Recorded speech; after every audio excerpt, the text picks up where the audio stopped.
101 through 2 says, I will sing of loyalty and of justice. To you, O Lord, I will sing. I will study the way that is blameless. When shall I attain it? And then from 1 John chapter 3, verses 18 through 20, this is the Message translation. It says, My dear children, let's not just talk about love. Let's practice real love. This is the only way we'll know we're living truly, living in God's reality. It's also the way to shut down debilitating self-criticism, even when there is something to it. For God is greater than our worried hearts and knows more about us than we do ourselves.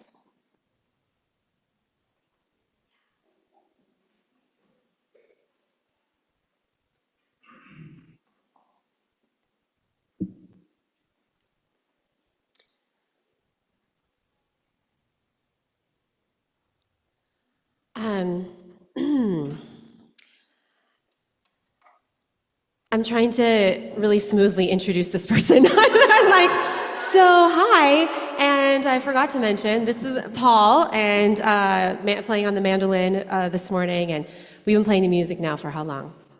Since we were 18. 1992. Babies. Yeah. I'm 50 now, thanks, Anna. Yeah. 50. I hit it this year.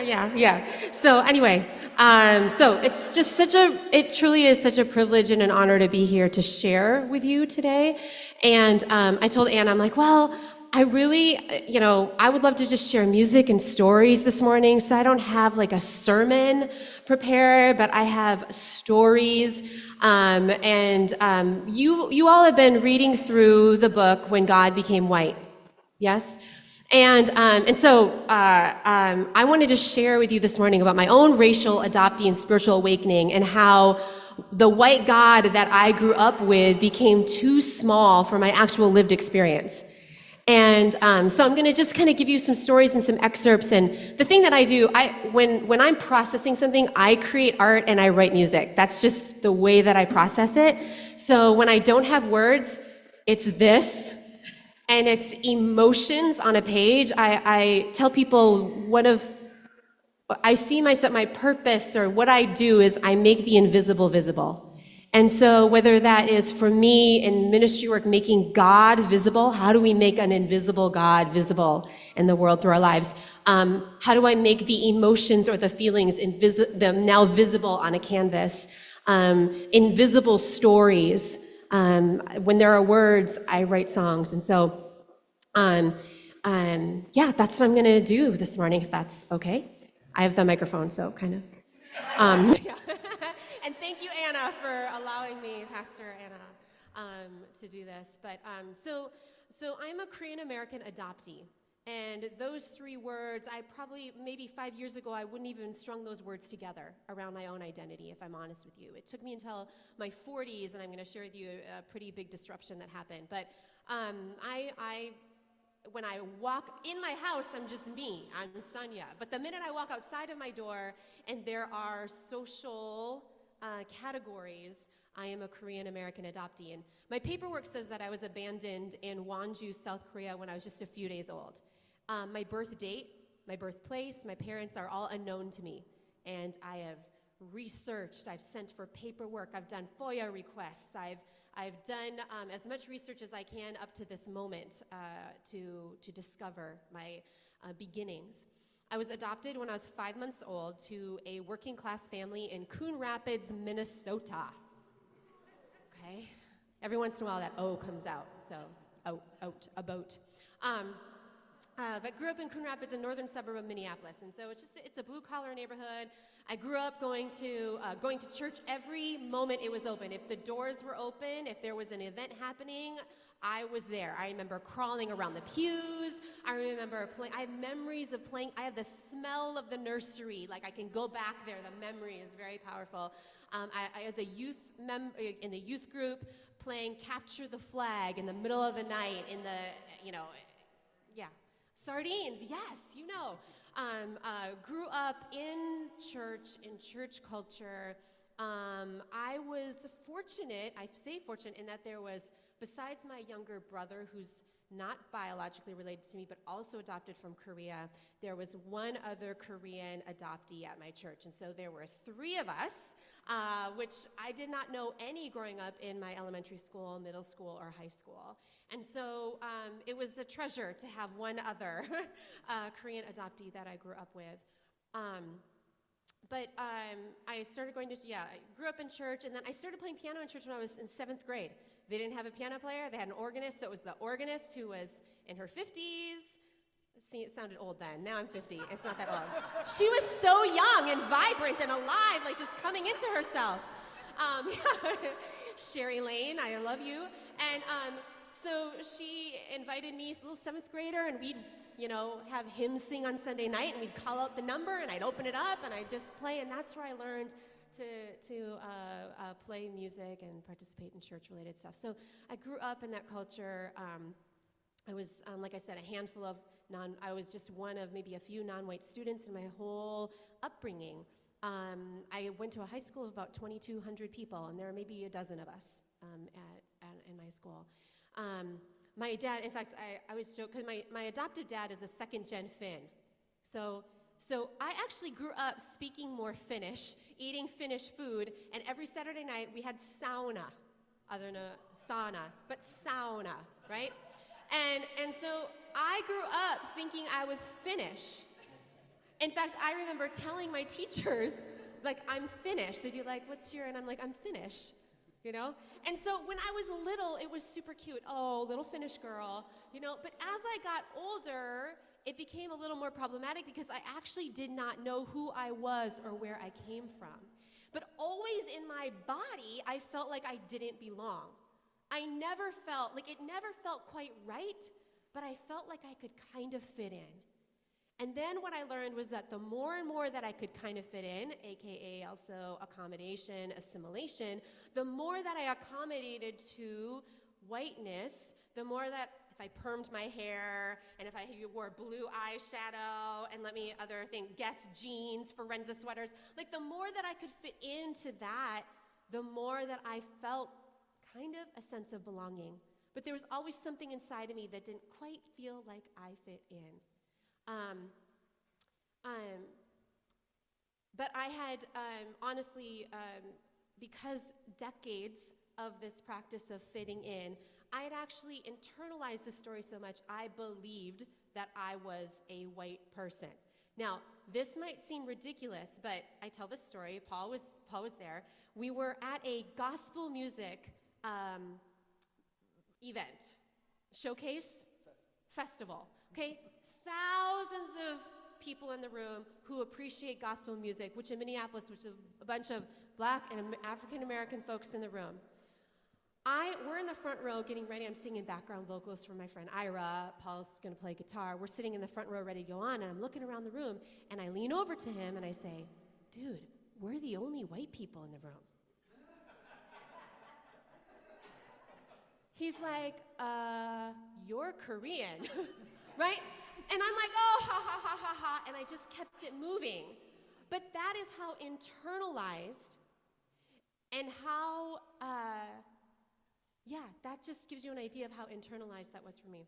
So I entered pastoral ministry in 2001 and served white God, loved white Jesus as a white person until I had a major disruption in 2018.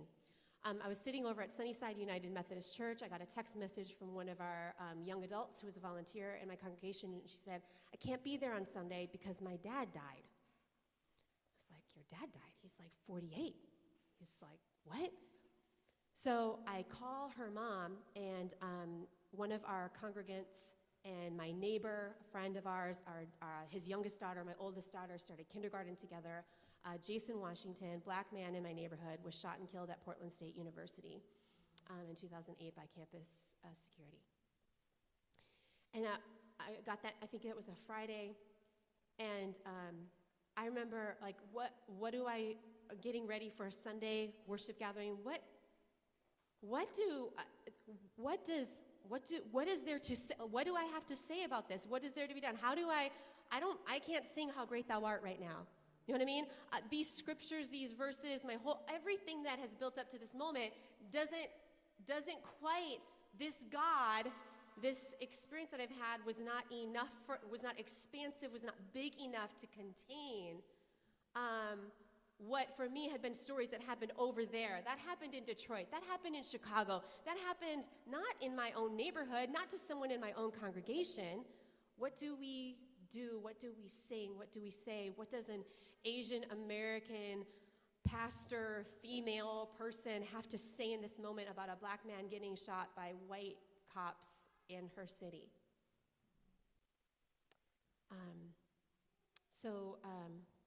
I wrote this song for our congregation to sing called Can You Hear Us?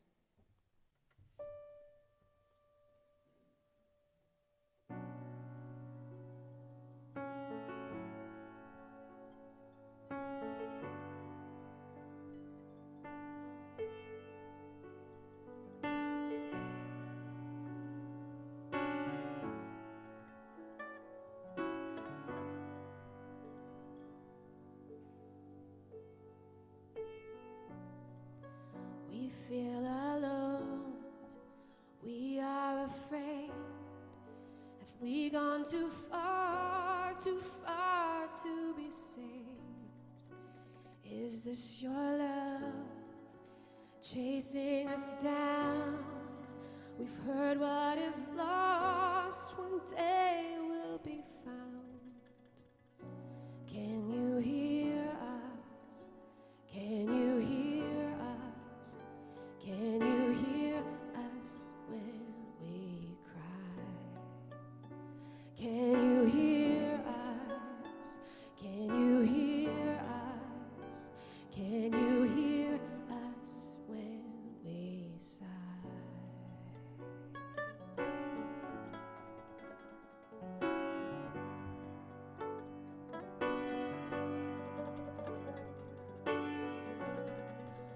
We feel the pain, carry the weight, suffering long when justice is late.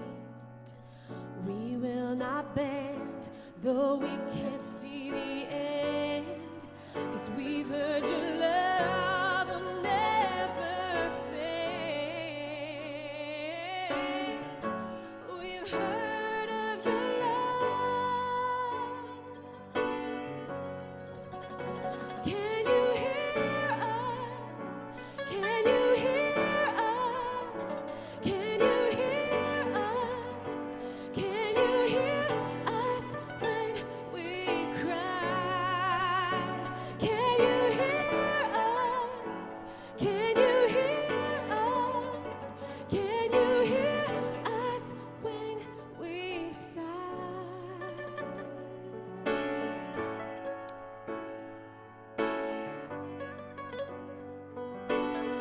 Hear us when we sigh.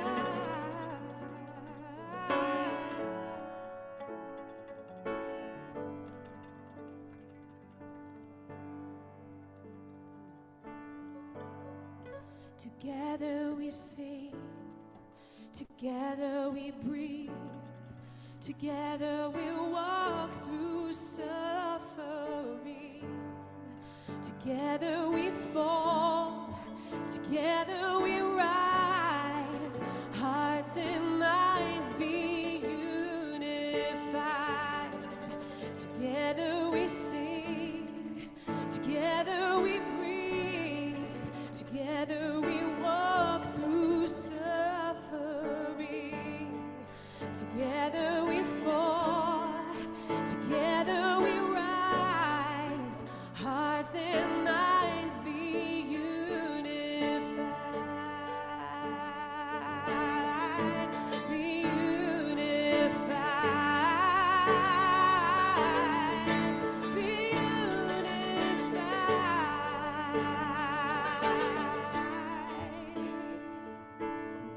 Here is something that you need to know. We will never, ever, ever let go. Let the rains fall, let the winds blow. We will never, ever, ever let go. Darkness gathers and we cannot see. Just Just remember love will rescue everything. All hate, all death, all tears swallowed up by God, so we never ever have to fear. Here is something that you need to know. We will never ever ever let go. Let the rains fall, let the winds blow. We will never ever ever let go. Darkness gathers and we cannot see. Just remember love will rescue everything. All hate, all death, all tears swallowed up by God, so we never ever have to fear.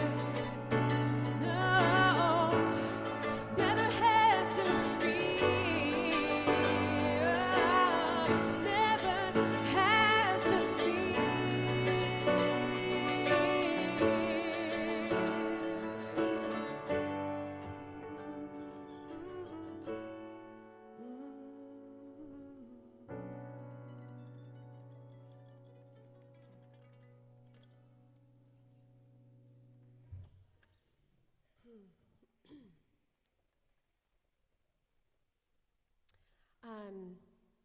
The book talks about Han. Do you remember this? I did not grow up connected to Korean culture, Korean identity. I didn't eat Korean food. I didn't know Korean language. I couldn't understand Korean symbols. But somehow I feel like Han is in me. I talk about it as being an Enneagram 4. I talk about it in terms of loving the laments of the Psalms. Every song I write practically is in a minor key. I like to sit in that, and so you'll hear that this morning. How are we on time? Let me look here. 2 more songs. Does that work for you? Okay. There's a song that I wrote for part of the disruption that happened, not only in my racial and ethnic identity, it was really impacting the denomination and the group of Christian believers and faith people that I was a part of. And I was really trying to reconcile Black Lives Matter, LGBTQIA advocacy, and how I could sustain a relationship with an organization with the people that were not willing to even really have much of a conversation about that. And I found myself among many people fleeing white evangelicalism. And so I wrote a song about that too.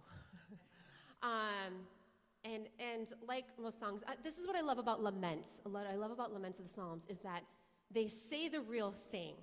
They're not afraid of naming the problem and naming the fear, but they are naming that fear and they're saying that maybe to the universe, to the sky, but to a God perhaps that hears.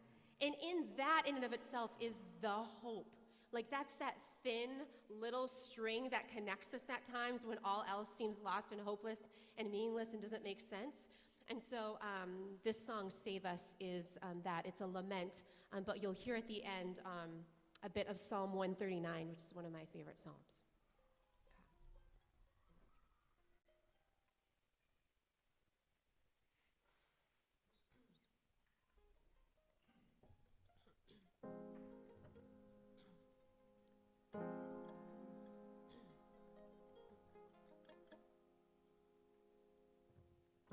I had a thought that you might like.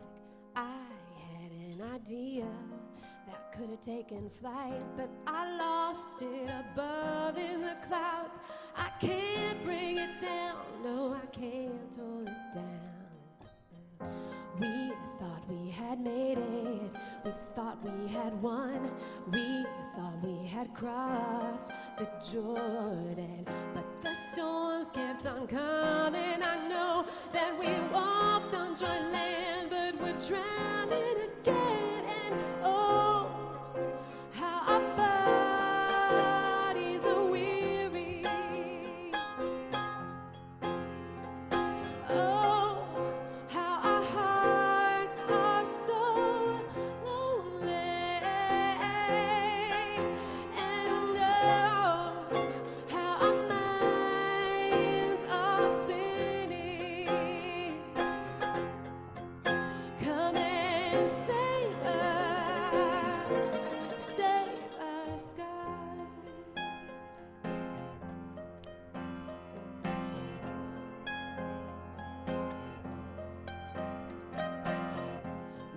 tried to believe, convinced a few. We tried you narrow and paid our dues, but the cost was erasure and pain. So we ran and we said, you'll never see us again. But oh, how our bodies are weary. Oh, how our hearts are so lonely. And oh, how our minds are spinning. Come and save us, God.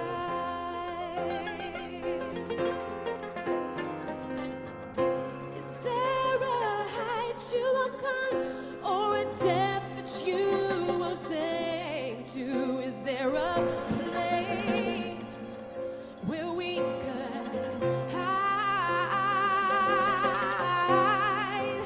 Above and below, all around, darkness tries to hide and surround. Still, everything is light to you.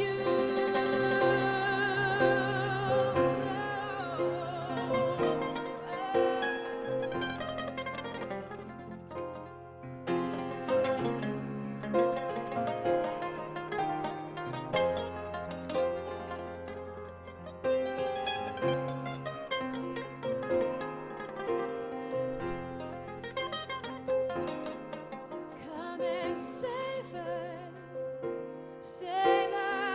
come and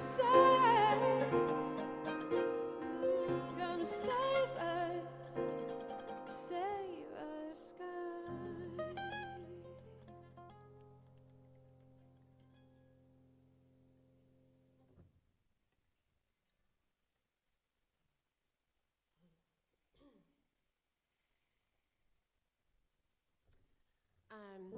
There's a song that I do at everywhere I sing, whether it's at a church, at a bar, at a coffee shop, in my living room.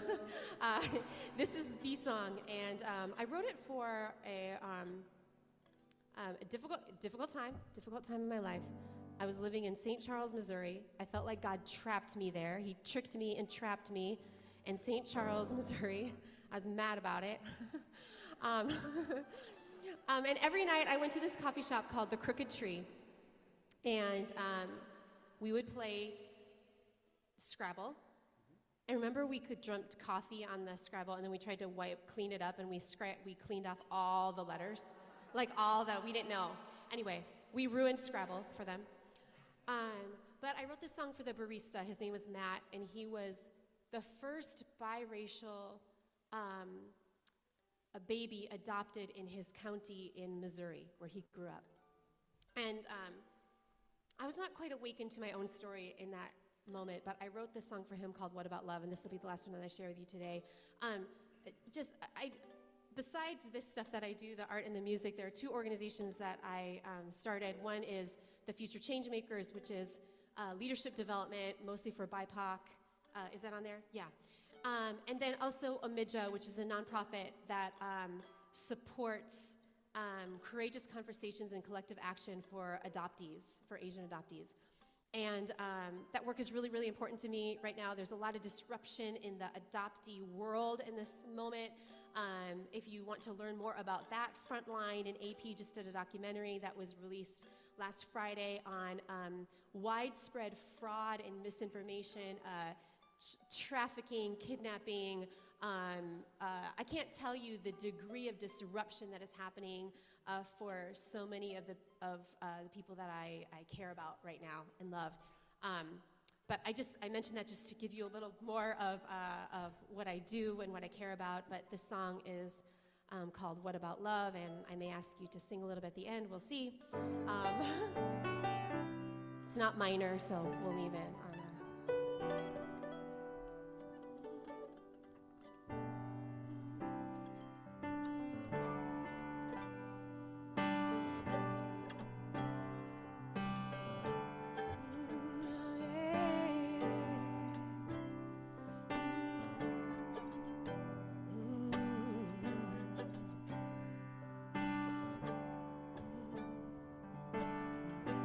There's more than what you're telling me, more than what I see. You pretend that you don't need anybody, especially me.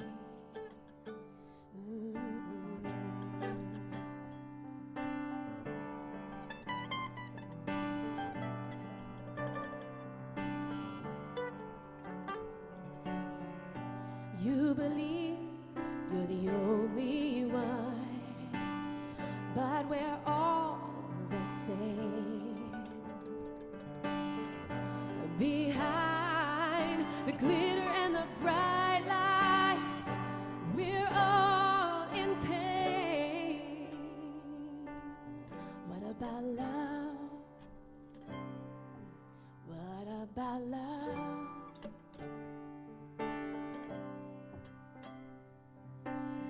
What about love?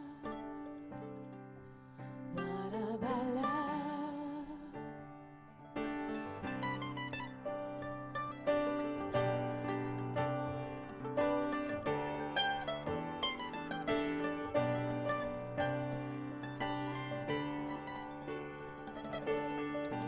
I know it seems so real.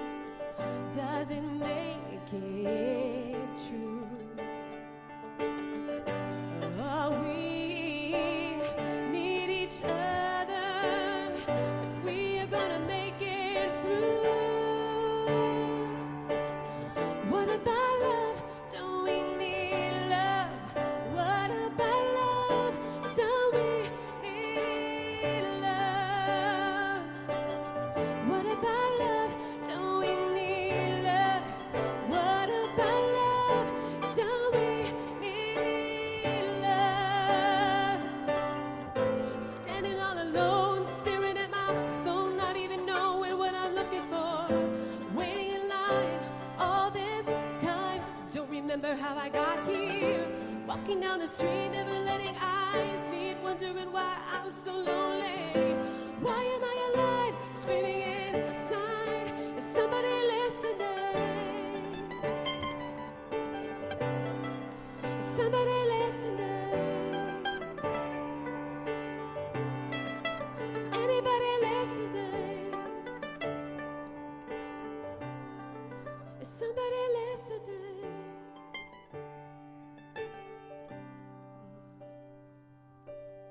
What about love? What about love? Can you sing that with me? What about love? What about love? What about love? Sing it again. What about love? What about love? We could sing about it. We could sing about love. What about love? One more time. What about love?